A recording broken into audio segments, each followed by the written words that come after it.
This is a WWN Publishing Group recording. Copyright 2016, all rights reserved.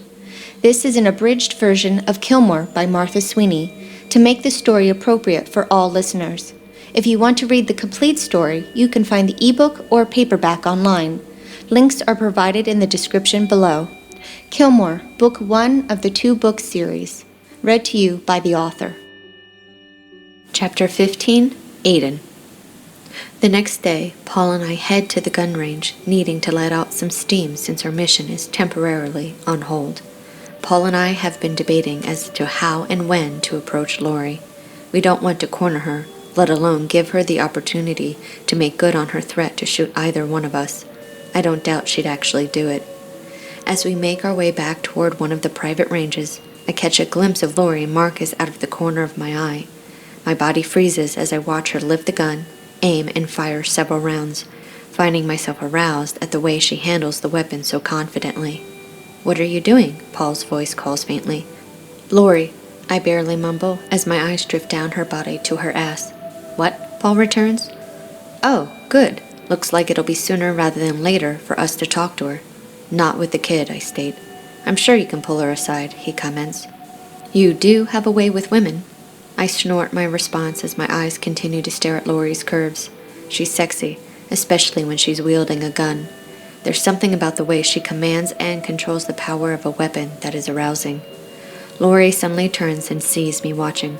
Her eyes narrow behind the goggles she's wearing before her head snaps back around to watch Marcus take his turn. Paul moves on to our area while I continue to just watch Marcus and Laurie. I'm compelled to watch her. Laurie continues to pay attention to instructing Marcus, not once turning to look at me.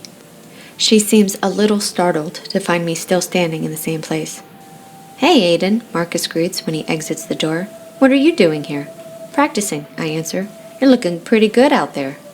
"Thanks," Marcus accepts. "It's only my second time." "Looks like you've got a good teacher," I commend as Laurie joins us in the hallway. "Why don't you grab a snack on the way back from the restroom?" Laurie instructs to Marcus, handing him some money from her pocket. "Cool," Marcus returns, walking away. "What the hell do you want?" Laurie sneers. "Just admiring a good shooter," I reply with a grin. She studies me, but doesn't comment. "We need to talk to you," I remind. "I already gave you my answer," she snips. "No," I chuckle. "You just threatened to shoot us."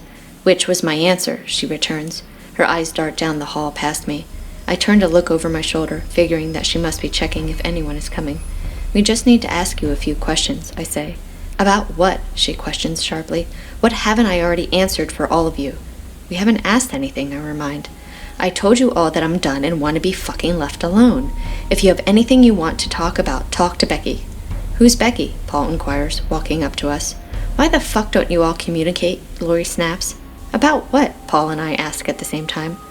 "Oh my god, you're both fucking dense. You're both so fucking stupid. Go bother someone else," she directs through gritted teeth. "Hey Marcus, what did you find?" "Just some chips," Marcus answers. They head back into their range and Laurie locks the door to make sure we don't join them. Why was she acting so weird? Who is Becky? Paul and I head into our range to start shooting, remaining quiet the entire time. At some point, we make a call into the department to get some information, and we're given the runaround for at least 20 minutes. During the drive back to town, I get a call. "You need to stop asking questions," a woman's voice instructs. "Excuse me?" I inquire, not expecting her words. "You heard me," she states. "We just need some information on a Laurie Breitsprecher," I remind. "We can't find anything on her in the system." I said, "Stop asking questions," she pushes. "We just need some information." "Move on," she barks. "Why didn't she show up in the system?" I search. "Don't worry about it," she states. "Find a different way in." But the phone clicks off before I get a chance to say anything further. "What was that?" Paul asks. "Someone from the agency. I think," I share. "What do you mean, you think?" "She said find a different route," I mention. "What?" "Find a different way in, is what she said," I explain. "What? Why?" "She told me to stop asking questions about Laurie and—" "Shit," Paul huffs. "What?" I ask. Paul just looks at me. "What?" "Give me the phone," Paul instructs. "Why?" Paul glares at me. "Fine," I sigh, handing him the cell. "She's probably a hidden witness," Paul states, putting the phone up to his ear. "What? Why?" "I know Paul and I have been undercover. but when we looked up stuff in the system, there would have been mention of a resident who is in protective custody. Unless... Holy shit, there are only 2 reasons why we can't find anything about Laurie. She'd be hidden in the system to everyone, except those who have a really high-level clearance, or not in it at all, if she's a high-value asset. Who is she? What does she know? This is the end of this chapter. Thank you for listening. I hope you're enjoying the story so far. To read the full, unabridged version, you can find a link in the description below. To find out about new releases before the general public, be sure to subscribe to my newsletter. You'll find a link in the description as well. Also, to be notified when the next chapter is published, make sure you subscribe to my channel.